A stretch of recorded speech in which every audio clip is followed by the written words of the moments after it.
What's going on, everybody? Good morning, good evening, wherever you are, and whatever time it is, and welcome back to another video with your man, Immersionholic. Ladies and gentlemen, we do not have much time to mess around as we got a lot to get through, so welcome back to episode 3 of my Rise of the Julia Total War Rome 2 campaign. Today we are starting off with taking on Pyrrhus himself, who was reinforced by the garrison of the city of TARAS. This is going to be a hard battle, but if we can pull it off, this is going to mean the end of Epirus in Italy itself.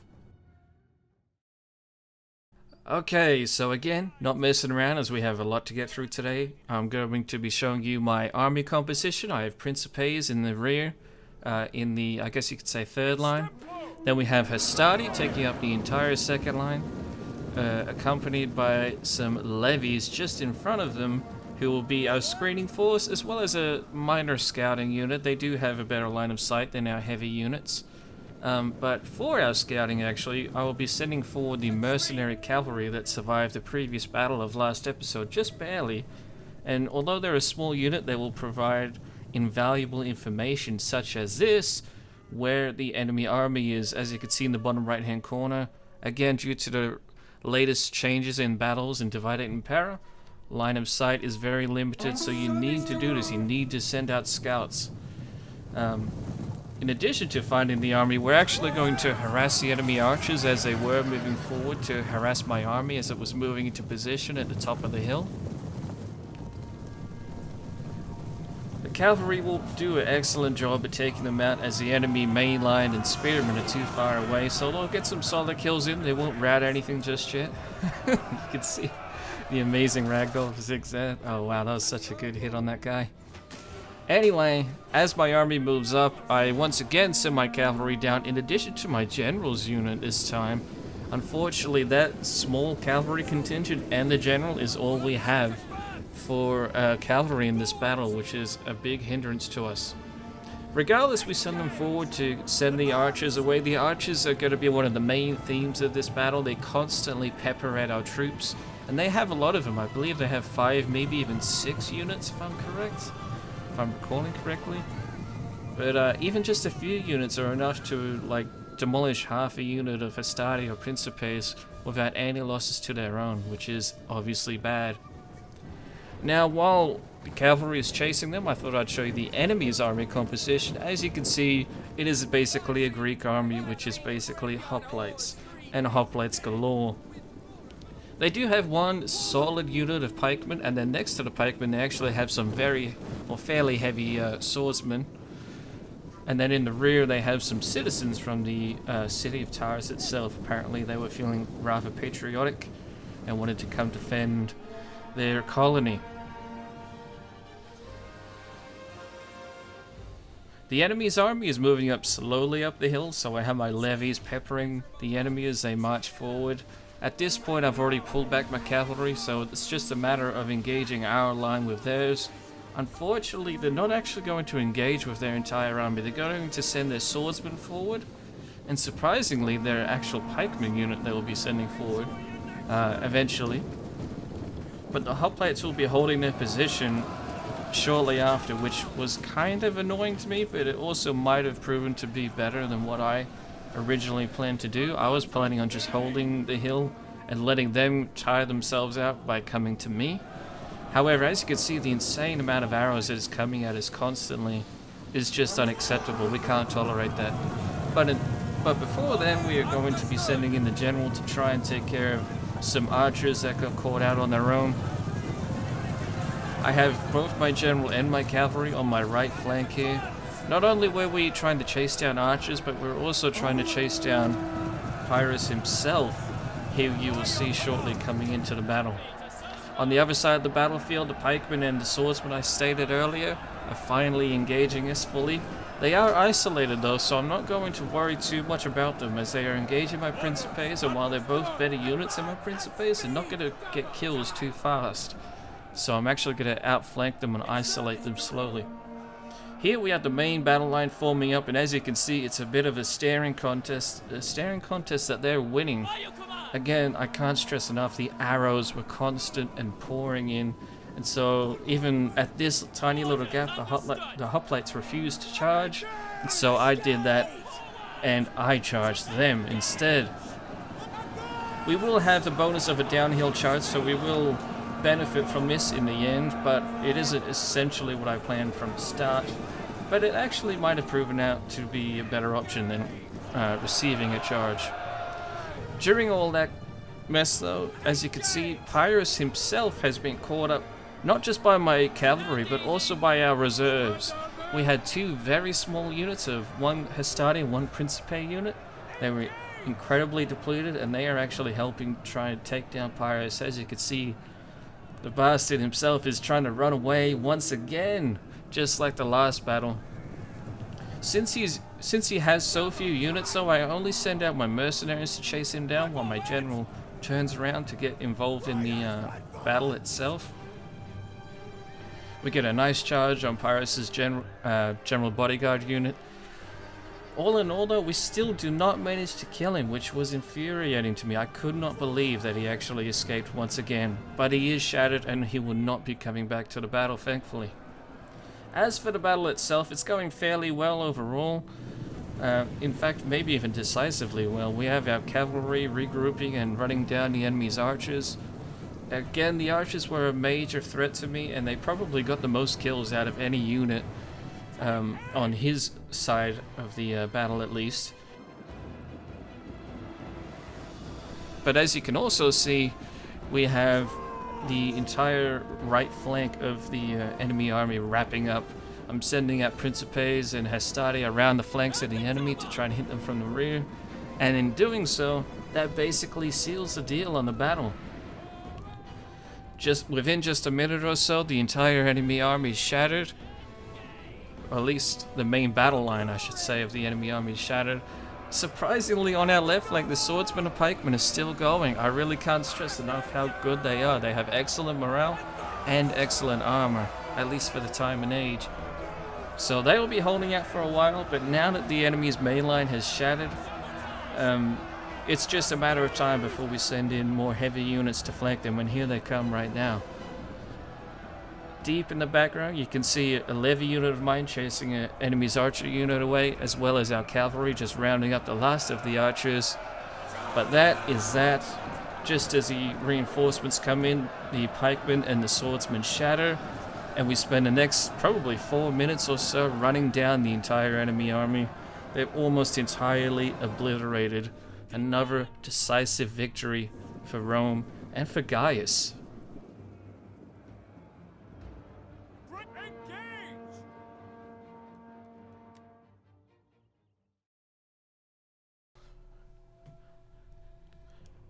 And there you have it, just as I said, a decisive victory for Rome.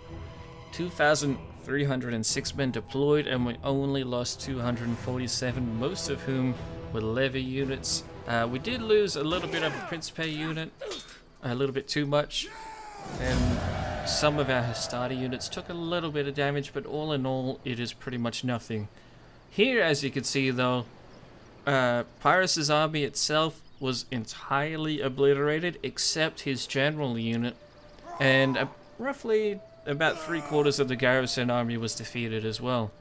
However, one thing that I did not take into account during the battle is that because we just defeated Pyrrhus in a battle before, and this is actually in the same turn, he isn't going to be escaping, so we actually did end up killing Pyrrhus himself, which was amazing. We ended up killing the captives and moving on, and before we get into our next battle, I wanted to show you guys the political situation in Rome at the moment. As you can see, we have fairly balanced influence in the Senate. Quite literally, it says so. Next in line being the Junia family, followed by the Cornelia, and then of course the little old plebs all the way down the bottom at 70 out of 500 senators. Influence is basically how many senators you have in your party that are in the Senate itself. I'm also showing you guys the traits of the other parties. As you can see, the plebeians will probably be a big issue later down the road, as they have very little influence, and also the thirst for power trait, which makes them obviously thirsty for power. I dare say we'll be ending up in a civil war with them eventually. All in all of the loyalties are in good order. We do need to work on getting Gaius a wife as soon as possible. Hopefully once we deal with TARAS and actually take it ourselves, which we haven't yet. We only defeated an army outside of TARAS. We didn't actually attack the city itself, so we still don't have it. He's actually fairly middle-aged, so hopefully he will sire some heirs before he ends up dying, whenever that will be. But in the meantime, we are going to continue taking TARAS. I try to attack the enemy's general unit outside. He runs away, but very luckily for me, he is still just within the zone of influence. Well, I should say the zone of marching for us, but also in the zone influence of the city of TARAS. So we will also be drawing out the remnants of the garrison of TARAS, as well as attacking his army. However, I honestly was feeling a little lazy after this one, especially with the last two major battles we had in a row, in the previous episode and then in this one. So I'm actually going to end up auto-resolving it. I did debate it for a while, but in the end, I kind of just risked it. We're going to be getting rid of the mercenary cavalry on this turn regardless. The levies are levies, and then we put at risk a Principe and a Hastati unit that we may or may not lose. And I was prepared to lose both, as much as it would, you know, kind of suck. Being in TARAS, those units aren't going to replenish quickly anyway. So we auto-resolve it and get ourselves another decisive victory, as expected. However, we only did lose the Hastati unit, we didn't lose the Principe, so that was, you know, a fairly good, I guess, concession we had to make. Here we're going to enslave the captives this time. We're going to be doing a fair mixture of enslaving and executing troops, depending on the situation. We'll very rarely release them. And then next turn, we actually have an interesting development where Gaius sires a child, despite him not being married. But more importantly, we have a plague hit the First Legion. This is terrible news. Not only will it affect our units on the battlefield, but it will also eat away at our troops. And as you can see, we've already lost a bunch of men. We're going to be taking attrition every turn as long as we have that disease, which lasts for 2 turns, I believe. I'm now looking at mercenaries and to figure out what we can do with TARAS, and we will have to recruit them because, as you can see, despite us defeating the garrison twice, apparently the garrison has already been replenished and is at about a quarter of its strength, which, while it won't stop us from taking the city, it will result in us taking some losses.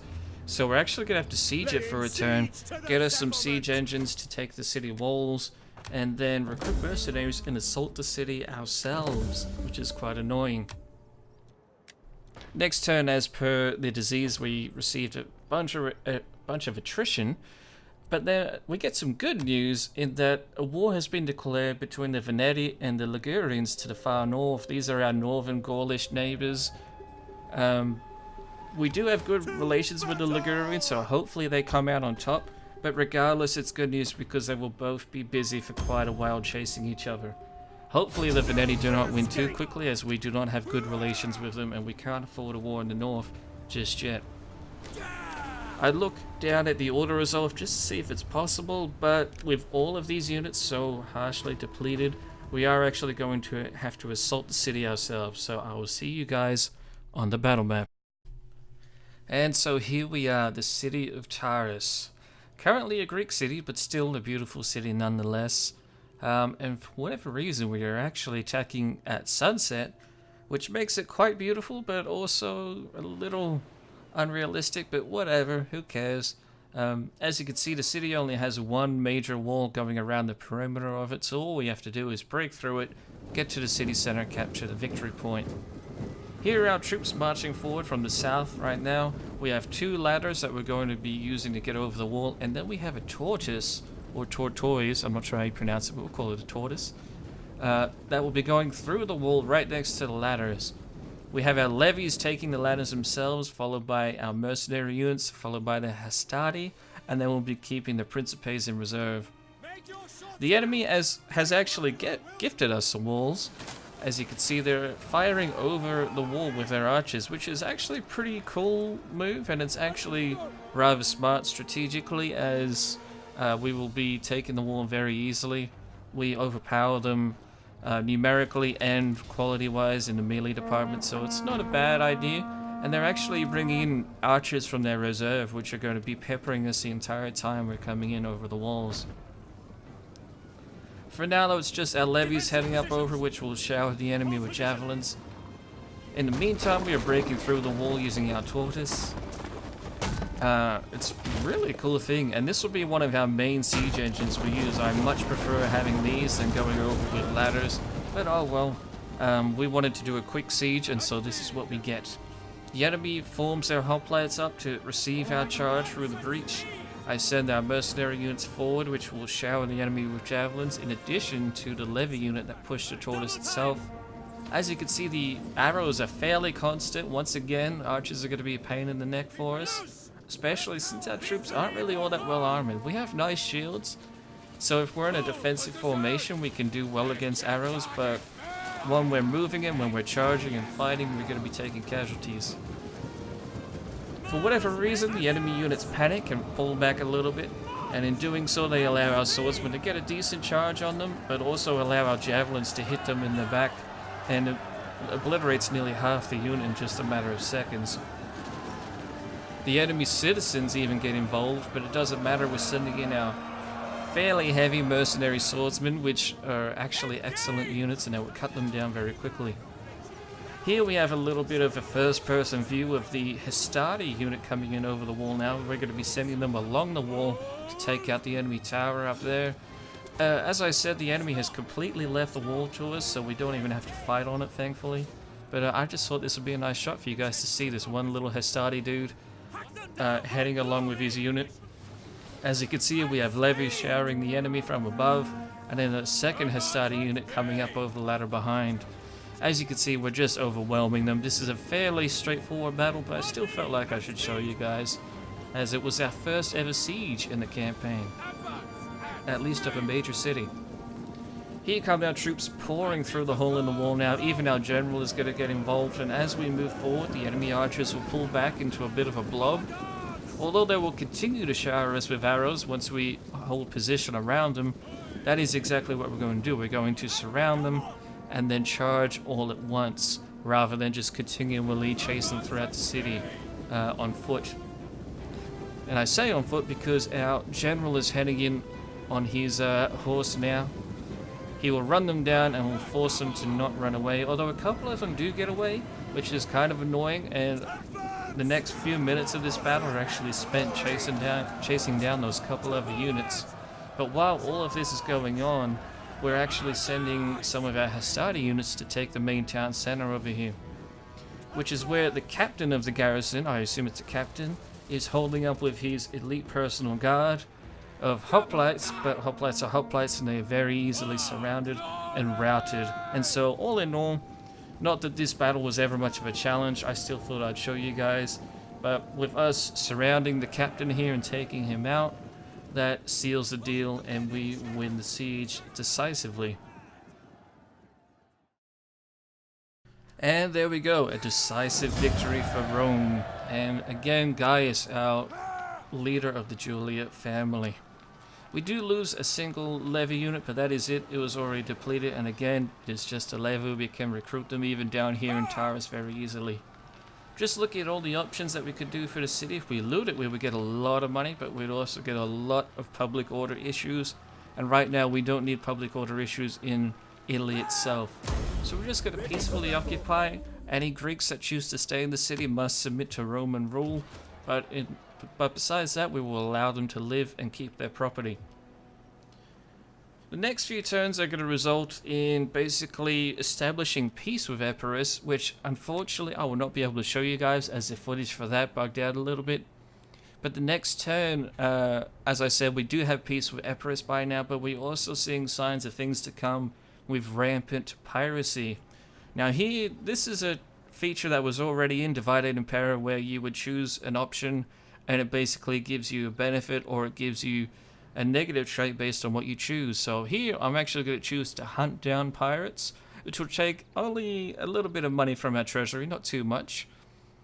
But I'll get more into the piracy in a future video, as there is a new feature coming into the next Divided Impera patch, which is very interesting, but we'll get into that later. As you can see, it talks about Rome securing Magna Graecia, or southern Italy, and that's basically foreshadowing and kind of warning you that if you continue to go south, which is what the Romans did historically, into Sicily, automatically you will get Carthage to declare war on you, or vice versa. It doesn't really matter.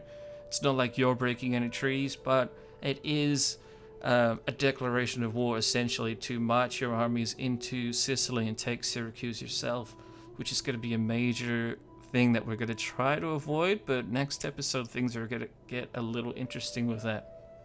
For now, though, I'm just looking at our diplomatic situation and trying to scout out what is happening in the world around us. As you can see, we now have access to the Greeks, which is excellent. We will establish diplomatic relations with Athens in particular. They will be a major ally in Greece, and we will even get trade with them. Massalia isn't in a position to give us a defensive alliance, unfortunately. Which doesn't matter too much. They're not exactly bordering us, and they are fighting some Gauls, so we'll just leave them to their business. The Ligurians are still at war with the Veneti. We have need of talk. They also don't want a defensive alliance, but not the end of the world. We're just going to let them fight each other and see what happens. Here we get a non-aggression pact with the RDI, which is actually good because, as I've said previously, they are a fairly powerful Illyrian faction. And quite often they rise to power to take over all of Illyria, and we can become one of your major early game opponents. So it's good that we have good relations with them. The rest of the Illyrians, though, are pretty neutral towards us and don't give us much to work with. All in all, though, that is where we're going to leave it, as next episode we have some major things coming up. We have some massive battles and some massive decisions to make in what Rome is going to do and how Rome is going to expand. So hopefully you guys will join me for next episode. Besides that, thank you all for watching. Hope you guys enjoyed, and I shall see you in the next one.